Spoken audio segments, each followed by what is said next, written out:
السلام علیکم ورحمۃ اللہ تعالی وبرکاتہ۔ نحمده ونصلی ونسلم علی رسولہ الکریم، اما بعد فاعوذ باللہ من الشیطان الرجیم، بسم اللہ الرحمن الرحیم۔ ان اللہ وملائکتہ یصلون علی النبی یا ایہا الذین آمنوا صلوا علیہ وسلموا تسلیما۔ اللہم صلی علی سیدنا و مولانا محمد معدن الجود والکرم وآلہ الکرام وابنہ الکریم وبارک وسلم صلاۃ و سلاما علیک یا رسول اللہ صلی اللہ تعالی علیہ وسلم۔ سورہ بقرہ کی تیسری آیت کریمہ کی تفسیر جاری ہے، اور آج انشاءاللہ تبارک و تعالی اس کا جو پہلا جز ہے اس کی تفسیر کو شامل کریں گے۔ ہم نے اس سے پہلے سماعت کیا کہ قرآن پاک متقیوں کے لیے ہدایت ہے، پرہیزگاروں کے لیے ہدایت ہے۔ اللہ تبارک و تعالی ارشاد فرماتا ہے ھدی للمتقین، یہ تقوی والوں کے لیے ہدایت ہے۔ اب تقوی والوں کی اور متقین کی، پرہیزگاروں کی صفتیں اور ان کی خوبیاں یہاں سے بیان کی جا رہی ہے سورہ بقرہ کی آیت نمبر 3 میں۔ اللہ تبارک و تعالی فرماتا ہے الذین یؤمنون بالغیب ویقیمون الصلاۃ ومما رزقناہم ینفقون۔ ترجمہ یہ ہوتا ہے کہ جو بے دیکھے ایمان لاتے ہیں اور نماز قائم رکھتے ہیں اور ہمارے دیے ہوئے میں سے ہماری راہ میں خرچ کرتے ہیں۔ تو یہاں پر جو پہلا جز ہے کہ جو بے دیکھے ایمان لاتے ہیں، اس کے بارے میں کچھ باتیں بیان کریں گے کہ اس سے پہلے یہ بتایا گیا کہ قرآن پاک پرہیزگاروں کے لیے ہدایت ہے۔ اب بتایا جا رہا ہے کہ پرہیزگار کون ہے، متقی کون ہے، تقوی والا کون ہے۔ تو تقوی والا کون ہے اس کو یہاں سے بیان کر رہے ہیں، اور تقوی والوں کی خوبیاں۔ متقی وہ ہوتا ہے جو ناجائز باتوں سے بھی بچے اور اچھی باتیں اختیار کرے۔ تو ان اچھی باتوں کا ذکر اس آیت کریمہ میں کیا جا رہا ہے، چونکہ بیماری کا دفع کرنا مقویات پر مقدم ہوتا ہے۔ یعنی کیا ہوتا ہے کہ پہلے بیماری دور کی جاتی ہے، پہلے بیماری کا علاج کیا جاتا ہے، پھر طاقت والی چیزیں کھلائی جاتی ہیں۔ یعنی پہلے اسے طاقت والی چیزیں نہیں کھلائی جاتی، پہلے دوا پلائی جاتی ہے، پہلے دوا دی جاتی ہے، بیماری کو دور کیا جاتا ہے، اس کے بعد فروٹس وغیرہ جیسے ہم اور آپ دیکھتے ہیں کہ بیمار کو کھلایا جاتا ہے۔ تو اسی طریقے سے تقوی کا ذکر ان چیزوں سے پہلے کیا گیا۔ بہرحال یہ آیت یا پہلی آیت پر مترتب ہے یا اس کی تفسیر ہے، یعنی اس سے پہلے جو آیت کریمہ گزری جس میں تقوی والوں کا ذکر ہے، تو اس کی تفسیر کے طور پر یہاں پر اس کو بیان کرتے ہیں کہ یؤمنون کا مطلب کیا ہے؟ ایمان لاتے ہیں۔ تو یہ یؤمنون ایمان سے بنا ہے۔ ایمان کے لغوی معنی ہے امن دینا، کسی کو امن دینا، امان دینا، پناہ دینا، کسی کو سکون پہنچانا اور کسی کی حفاظت کا وعدہ کرنا، یہ سب اس کا معنی اور مطلب ہوتا ہے۔ اب یہاں پہ امن دینے سے مراد کیا ہے؟ چونکہ مومن اچھے عقیدے اختیار کر کے اپنے آپ کو ہمیشہ کے عذاب سے امن دے لیتا ہے، اس لیے اچھے عقیدوں کے اختیار کرنے کا نام ایمان ہے۔ یعنی جو اچھا عقیدہ اختیار کر لیتا ہے، صحیح عقیدہ اختیار کر لیتا ہے، وہ ہمیشہ کے عذاب سے محفوظ ہو جاتا ہے کہ نہیں ہو جاتا؟ یعنی وہ ہمیشہ کے عذاب سے اپنے آپ کو امن دے لیتا ہے۔ تو وہ امن دینے کا معنی یہاں پر پایا جا رہا ہے، یعنی اپنے آپ کو امن دیتا ہے۔ اور یہ بھی خیال رہے کہ قرآن کریم میں مسلمانوں کو مومن کہا گیا ہے، اور اللہ تبارک و تعالیٰ کو بھی مومن کہا گیا، ایمان والوں کو بھی مومن کہا گیا اور پروردگار کو بھی مومن کہا گیا۔ تو اب یہاں دونوں کا کیا مطلب ہوگا؟ یعنی ہمارے مومن ہونے کا کیا مطلب اور اللہ تبارک و تعالیٰ کے مومن ہونے کا کیا مطلب؟ دونوں میں کیا فرق ہے؟ کہتے ہیں کہ مسلمانوں کے مومن ہونے کا یہ معنی ہے کہ وہ اپنے آپ کو عذاب سے امن دیتے ہیں، اپنے آپ کو عذاب سے بچاتے ہیں، اور اللہ تبارک و تعالیٰ کے مومن ہونے کا یہ مطلب ہے کہ وہ اپنے کرم سے، اپنے فضل سے، اپنی مہربانی سے ایمان والے بندوں کو عذاب سے امن دیتا ہے، یعنی عذاب سے بچاتا ہے۔ اور ایمان کے دوسرے معنی مضبوط کرنے اور بھروسہ کرنے کے بھی ہیں۔ اب اس اعتبار سے معنی کیا ہوگا؟ چونکہ مومن کو اپنے عقیدوں پر مضبوطی اور پورا بھروسہ حاصل ہوتا ہے، اس لیے اسے مومن کہا جاتا ہے۔ اور کافروں کو ہمیشہ تردد ہی رہتا ہے، یعنی ہمیشہ شک رہتا ہے، کافر ہمیشہ شک میں مبتلا رہتے ہیں، شبہ میں مبتلا رہتے ہیں، اس لیے کافر مومن کہلانے کے لائق نہیں، وہ مومن کہلانے کا حقدار نہیں، مومن کہلانے کے مستحق نہیں۔ شریعت میں ایمان کے معنی یہ ہے کہ جن باتوں کے متعلق یقین سے معلوم ہو کہ یہ دین محمدی سے ہیں، ان سب کو دل سے یقیناً ماننا اور زبان سے اقرار کرنا، یہ ایمان کہلاتا ہے۔ کیا مطلب؟ سیدھی بات کہ جن چیزوں کا دین سے ہونا، یعنی جو چیزیں دین کا حصہ ہیں، جو ضروریات دین میں سے ہیں، یہ ہمیں یقین کے ساتھ معلوم، ان پر ایمان لانا، ان کی تصدیق کرنا اور زبان سے اقرار کرنا، یہ ایمان کہلاتا ہے۔ لیکن دلی تصدیق اصل ایمان ہے، یعنی دل سے سچا ماننا۔ دلی تصدیق کا مطلب کیا ہوا؟ دل سے سچا ماننا، یہ اصل ایمان ہے۔ اور اقرار یعنی زبان سے اقرار بھی کرنا، یہ احکام اسلامی جاری کرنے کی شرط ہے۔ کیا مطلب ہوا کہ اگر کوئی شخص دل سے تصدیق کرتا ہے لیکن زبان سے اقرار نہیں کرتا تو ہمیں پتہ ہی نہیں چل پائے گا کہ وہ مومن ہے یا نہیں۔ دل میں ایمان ہے لیکن اس کو ظاہر نہیں کرتا، زبان سے اقرار نہیں کرتا، تو جب زبان سے اقرار نہیں کیا، ظاہر نہیں کیا، تو دنیا کے احکام کیسے نافذ کیے جائیں گے؟ تو دنیا کے احکام نافذ کرنے کے لیے یہ اقرار کرنا ضروری ہے، وہ زبان سے ظاہر بھی کرے کہ میں مومن ہوں، مسلمان ہوں، تو اب مسلمانوں والے احکام اس کے اوپر جاری ہوں گے، نماز وغیرہ بھی اس کے اوپر فرض ہو جائے گی، پھر اگر اس کا انتقال ہوتا ہے تو اس کو غسل بھی دیا جائے گا، کفن بھی دیا جائے گا، نماز جنازہ بھی پڑھی جائے گی، مسلمانوں کے قبرستان میں دفن بھی کیا جائے گا۔ لیکن مان لیجئے کہ اندر سے مومن تھا، تصدیق کرتا تھا، لیکن کبھی اس نے ظاہر نہیں کیا، کبھی اقرار نہیں کیا، کبھی لوگوں کے سامنے بیان نہیں کیا کہ میں مومن ہوں، مسلمان ہوں، تو اسلام کے دنیاوی احکام کیسے اس کے اوپر نافذ کیے جائیں گے؟ پھر اب ہم کو معلوم ہی نہیں ہے کہ وہ مومن ہے، کیونکہ دل کی کیفیت کو جاننا یہ ہر کسی کے بس کی بات نہیں ہوتی۔ دل میں ایمان ہے کہ نہیں یہ ہم معلوم نہیں کر سکتے، عام انسان معلوم نہیں کر سکتا۔ تو اب ایسے شخص کو مسلمانوں کے قبرستان میں دفن بھی نہیں کیا جائے گا، اس کو کفن بھی نہیں دیا جائے گا، غسل بھی نہیں دیا، کیونکہ اس نے اقرار ہی نہیں کیا۔ تو یہ دونوں چیزیں ضروری ہیں، یعنی دل کی تصدیق بھی ضروری ہے، دل سے سچا ماننا یہ بھی ضروری ہے۔ ان ساری باتوں کو جو رسول پاک صلی اللہ علیہ وسلم لے کر آئے، جو دین کا حصہ ہیں، ان ساری باتوں کو دل سے ماننا بھی ضروری ہے اور زبان سے اقرار کرنا بھی ضروری ہے۔ کہتے ہیں اعمال دین میں داخل نہیں ہیں، عمل یعنی نماز روزہ وغیرہ یہ دین میں داخل نہیں، یعنی اگر کوئی شخص عقیدہ درست رکھتا ہو لیکن اعمال نہ کرتا ہو یا برے اعمال کرتا ہو، وہ مومن ہے۔ جیسے آج کل اکثر مسلمانوں کا حال یہی ہے کہ مومن ہے، الحمدللہ عقیدہ درست ہے، سنی ہے، صحیح العقیدہ ہے، لیکن نماز نہیں پڑھتے، روزہ نہیں رکھتے، تو اس کی وجہ سے وہ کافر نہیں ہو جاتا۔ نماز نہ پڑھنے کی وجہ سے مومن آدمی کافر نہیں ہوتا، بلکہ گنہگار ہے، بہت بڑا گنہگار، نماز چھوڑنے کی وجہ سے بہت بڑا گنہگار ہے، روزہ نہ رکھنے کی وجہ سے، گناہوں کے کام کرنے کی وجہ سے بہت بڑا گنہگار، لیکن عقیدہ درست ہے تو وہ مومن ہے، ایمان والا ہے۔ تو اس سے کیا پتہ چلا کہ یہ اعمال ایمان کا حصہ نہیں ہے۔ اسی لیے اس آیت کریمہ میں ایمان کے بعد نماز وغیرہ کا ذکر ہوا۔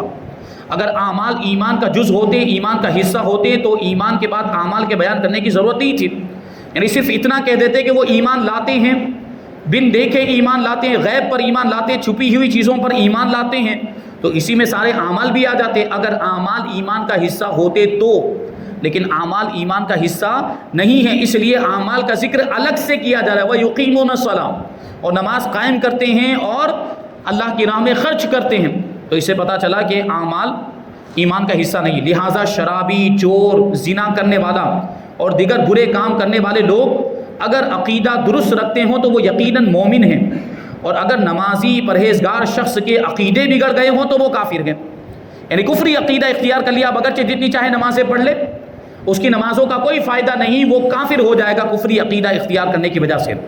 قرآن کریم میں اللہ تبارک و تعالیٰ ارشاد فرماتا ہے کہ وَإِن طَائِفَتَانِ مِنَ الْمُؤْمِنِينَ اقْتَتَلُوا، یعنی اگر مسلمانوں کے دو گروہ آپس میں جنگ کر بیٹھیں، دیکھو آپس میں لڑنا، ایمان والوں کا آپس میں لڑنا حرام ہے، لیکن ان لڑنے والوں کو مومنین کہا گیا، ایمان والا کہا گیا، یعنی حرام کام کا ارتکاب کرنے کے باوجود بھی وہ مومن رہتے ہیں، کافر نہیں ہو جاتے اگر عقیدہ درست ہے۔ تو اس سے پتہ چلا کہ اعمال ایمان کا حصہ نہیں ہے۔ اگر کوئی شخص عمر بھر نیک اعمال کرے لیکن آخر میں مرتے وقت اس کے عقیدے بگڑ جائیں تو وہ بے ایمان ہے، یعنی آخر میں مرنے سے پہلے صحت کے زمانے میں کفر اختیار کر لیا، اس نے کوئی کفری عقیدہ یا زبان سے کوئی کفری بات بک دی، تو اب وہ بے ایمان ہو گیا اور کفر کی حالت میں مرا۔ جیسے شیطان اور بلعم باعورہ کا واقعہ اس سے پہلے بیان ہوا، تو مصنف علیہ رحمہ فرماتے کہ ہماری اس تحقیق سے اتنا معلوم ہوا کہ اس زمانے میں نئے نئے فرقے جیسے خاکسار وغیرہ یہ جو کہتے ہیں کہ ایمان صرف خدمت خلق کا نام ہے، مخلوق کی خدمت کرنے کا نام ایمان ہے، یہ عقیدوں کی ضرورت نہیں ہے، وہ سخت غلطی پر ہیں۔ دوستو ایمان یعنی عقیدے جڑ کی طرح ہیں اور اعمال اس کے پھل کی طرح ہیں۔ پھل جب بھی لگ سکتے ہیں جب جڑ قائم ہو، یعنی درخت کی جڑ ہو تبھی تو درخت کے اوپر پھل لگیں گے، اگر جڑ ہی نہیں ہے تو پھل نہیں آئیں گے اور آدمی پھل سے فائدہ بھی نہیں اٹھا سکتا۔ تو جڑ بھی ضروری ہے، پھل حاصل کرنے کے لیے جڑ ضروری ہے، ایمان ضروری ہے۔ اسی طرح حالی پانی پتی نے یہ شعر کہا تھا کہ یہی ہے عقیدہ، یہی ہے دین و ایمان کے کام آئے دنیا میں انسان کے انسان۔ یہ ایک خبط ہے، یعنی بے سر و پا کی بات ہے، غلط بات ہے، نادرست بات ہے۔ قرآن کریم فرماتا ہے کہ اگر تم نے ہمارے نبی کی آواز پر اپنی آوازیں اونچی کر دی تو تمہارے اعمال برباد ہو جائیں گے۔ اگر ایمان صرف اعمال کا نام ہوتا تو نبی پاک صلی اللہ علیہ وسلم کی ادنا بے ادبی سے اعمال برباد کیوں ہوتے؟ اس سے پتہ چلا کہ ایمان الگ چیز ہے اور اعمال الگ چیز ہے۔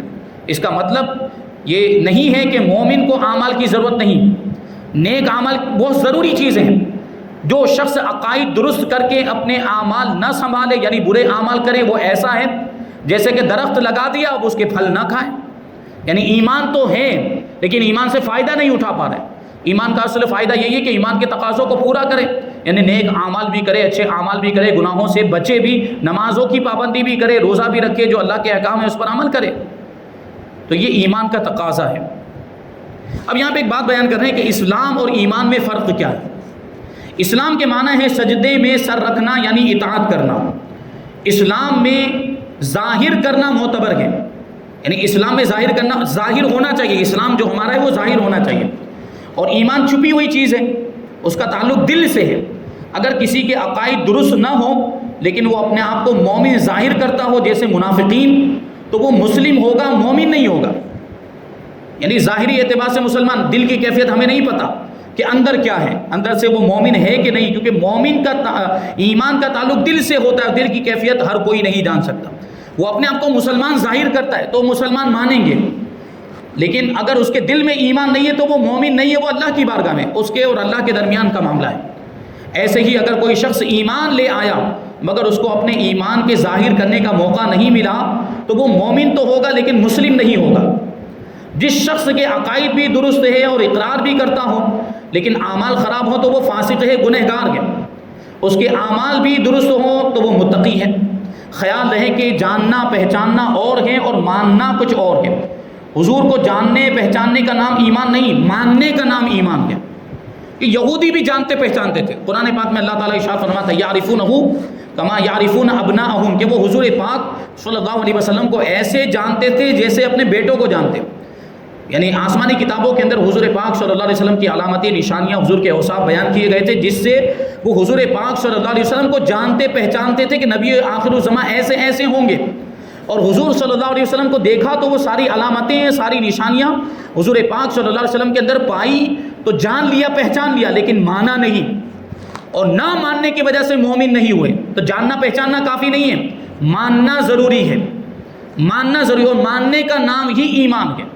اور ان کا تو حال یہ تھا کہ وہ حضور پاک صلی اللہ علیہ وسلم کو اپنی اولاد سے بھی زیادہ جانتے پہچانتے تھے، کیونکہ اولاد میں تو کبھی کبھی شک بھی ہو سکتا ہے، اولاد کے بارے میں تو کبھی شبہ بھی ہو سکتا ہے کہ یہ کسی اور کی اولاد ہو، اس کی بیوی نے کہیں اور منہ کالا کروایا ہو، وہ کسی اور کی اولاد ہو، وہاں شک ہو سکتا ہے۔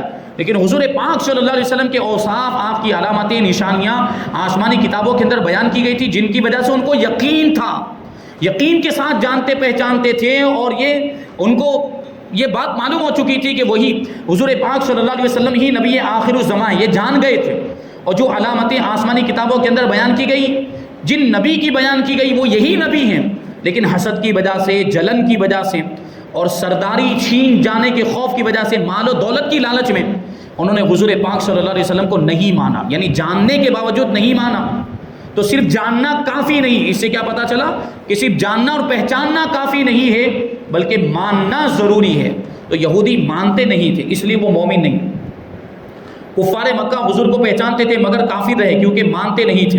ماننا بھی پھر 3 قسم کا ہوتا ہے۔ اب وہ ماننے کی بھی تفصیل بیان کر رہے ہیں کہ ہر ماننا ایمان نہیں کہلائے گا۔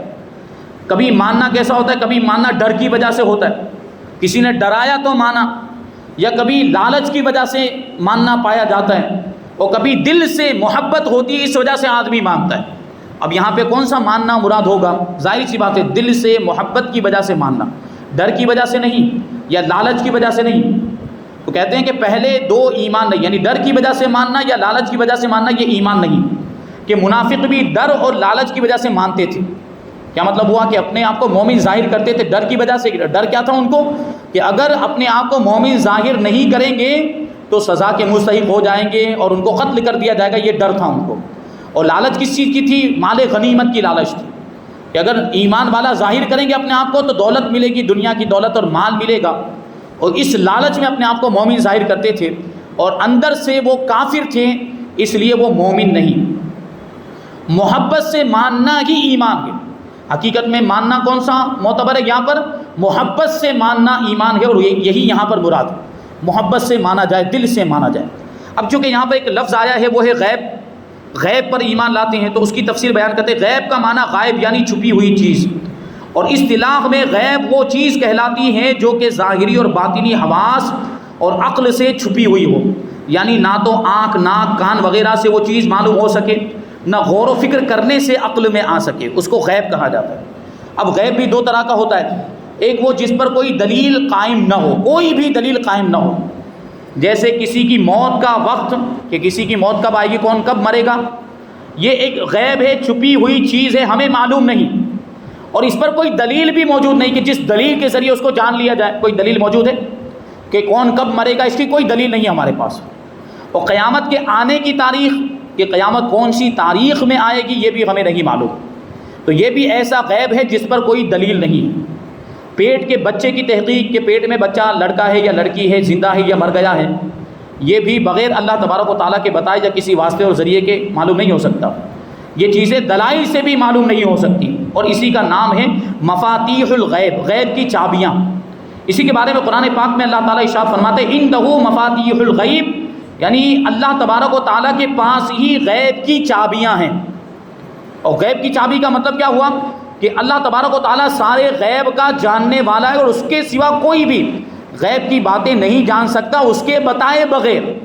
اللہ تبارک و تعالیٰ جس کو چاہے غیب کا علم عطا فرماتا ہے، چابیاں اسی کے پاس۔ اب وہ جس کو چاہے وہ چابی عطا فرما دے، تو چابی کے ذریعے سے پھر وہ غیب کا علم حاصل کر لے۔ اللہ تبارک و تعالیٰ اپنے نبیوں کو، رسولوں کو غیب کا علم عطا فرماتا ہے، اور نبیوں کے وسیلے سے ان کی امت کے اولیاء کرام کو بھی غیب کا علم ملتا ہے۔ تو یہ اللہ تبارک و تعالیٰ کی عطا سے ہوتا ہے۔ وہ کہتے ہیں کہ اس سے کوئی بھی اپنے آپ کو معلوم نہیں کر سکتا، اپنے آپ معلوم نہیں کر سکتا، یعنی غیب کی بات خود سے کوئی جان نہیں سکتا، جس کو رب بتائے وہی جان سکتا ہے۔ جیسے انبیاء کرام اور خالص اولیاء اللہ یہ غیب کی باتوں کو جان لیتے، اور دوسرا وہ غیب جس پر کوئی دلیل بھی موجود ہو، یعنی دلائل سے اس کا پتہ لگ جائے، دلیل کے ذریعے سے اس کو معلوم کر لیا جائے۔ جیسے اللہ تبارک و تعالیٰ کی ذات اور اس کی صفات، یہ بھی تو غیب ہے، یہ تو سب سے بڑا غیب ہے۔ اللہ تبارک و تعالیٰ کو کسی نے دیکھا نہیں دیکھا، اللہ تبارک و تعالیٰ کی ذات بھی پوشیدہ ہے، اللہ تبارک و تعالیٰ کی صفات بھی پوشیدہ ہے، اللہ تبارک و تعالیٰ چھپا ہوا ہے، ہماری نگاہوں سے اوجھل، ہمیں نظر نہیں آتا ہے، وہ غیب ہے۔ لیکن ہم نے اللہ تبارک و تعالیٰ کو کیسے جانا؟ اس کے باوجود ہم اللہ تعالیٰ کو جانتے تو ہیں کہ وہ ہمارا رب ہے، وہ دلیلوں کے ذریعے سے جانا، قرآن کی دلیل، حدیث کی دلیل سے ہم نے جانا۔ تو یہ غیب ایسا ہے جس پر دلیل موجود ہے۔ اسی طریقے سے انبیاء کرام کی نبوت، اللہ تبارک و تعالیٰ نے حضرت موسیٰ علیہ السلام کو نبی بنا کر بھیجا، یہ ہمیں کیسے پتہ چلا؟ یہ بھی تو ہم سے چھپی ہوئی بات ہے۔ اس زمانے میں ہم موجود تھے، حضرت موسیٰ علیہ السلام کے زمانے میں، حضرت عیسیٰ، حضرت داؤد، حضرت سلیمان، حضرت ابراہیم، حضرت یعقوب، اسحاق، یعنی جتنے بھی انبیاء کرام پیچھے اگلی امتوں میں گزرے ہوئے زمانے میں جتنے انبیاء کرام ہوئے، اس زمانے میں ہم موجود نہیں تھے، تو یہ سارے انبیاء کرام اللہ کے نبی، یہ ہمیں کیسے پتہ چلا؟ قرآن و حدیث کے دلائل سے ہمیں پتہ چلا۔ تو یہ ایسا غیب ہوا جس پر دلیل موجود ہے، اور دلیل کے ذریعے سے اس کو جان لیا گیا۔ آگے فرماتے ہیں اسی طرح ان کے بارے میں جو احکام ہے، یہ غیب وہ ہے کہ غور و فکر کرنے سے معلوم ہو جاتا ہے، رب کو ہم نے نہیں دیکھا لیکن دنیا کا ذرہ ذرہ اس کے ہونے کا پتہ دے رہا ہے۔ یہاں غیب سے یہی مراد ہے، یعنی غیب پر ایمان لاتے ہیں، یعنی وہ ایسی چیزوں پر ایمان لاتے ہیں جن پر دلیل قائم ہو، دلیلوں میں غور و فکر کرتے ہوں، دلیل کے ذریعے سے وہ غیب کا علم حاصل کر لیتے۔ اب اس آیت کا معنی یہ ہوگا کہ متقی وہ ہے، پرہیزگار وہ ہے جو ان غیبوں پر ایمان رکھتے ہوں جو دلائل سے معلوم ہو سکتے ہوں۔ اللہ تبارک و تعالیٰ کی ذات، اس کی صفات، انبیاء کرام کی نبوت، قیامت، حساب و کتاب، سزا جزا، جنت و دوزخ، یہ سب اسی غیب میں داخل ہیں۔ یہ ساری چیزیں پوشیدہ ہیں، یہ ساری چیزیں ہماری نگاہوں کے سامنے نہیں ہیں، لیکن ہم ان چیزوں کو مانتے ہیں اور ہم ان چیزوں پر یقین رکھتے ہیں کیونکہ ہمیں دلیلوں کے ذریعے سے یہ ساری چیزوں کا علم حاصل ہو گیا۔ جو شخص ان میں سے کسی بھی چیز کا انکار کرے وہ کافر ہے۔ تفسیر روح البیان میں فرمایا کہ غیب دو قسم کے ہیں، ایک تو وہ جو تجھ سے غائب ہے، جیسے کہ عالم ارواح کے پہلے تو وہاں موجود تھا، سارے انسان وہاں موجود تھے، اور جب تو یہاں آ گیا یعنی دنیا میں آ گیا، عالم اجسام میں آ گیا تو وہ تجھ سے غائب ہو گیا۔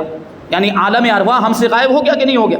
عالم ارواح الگ، جہاں روحیں رہتی ہیں، ہم تو جسم والی دنیا میں آ گئے، جسم والے عالم میں آ گئے، تو اب روحوں کی جو دنیا ہے اور روحوں کا جو عالم ہے وہ ہم سے پوشیدہ ہو گیا، وہ ہمارے لیے غیب ہو گیا۔ اور دوسرا وہ جس سے تو غائب ہے، یعنی وہ تیرے پاس ہے اور تو اس سے دور ہے، جیسے اللہ تبارک و تعالیٰ ہماری شہرت سے بھی زیادہ ہمارے قریب ہے لیکن ہم اس سے دور ہیں۔ اللہ تعالیٰ تو ہمارے پاس ہے لیکن ہم خود اس سے دور ہیں۔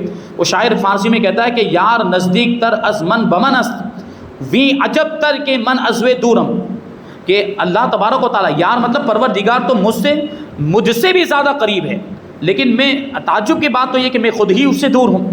اللہ تعالیٰ تو ہماری شہرت سے بھی زیادہ قریب ہے۔ اس آیت کے تین معنی ہیں، ایک معنی یہ ہے کہ وہ غیب پر ایمان لاتے ہیں، متقین، یعنی اللہ تبارک و تعالیٰ کو، جنت و دوزخ وغیرہ کو بغیر دیکھے مان لیتے ہیں۔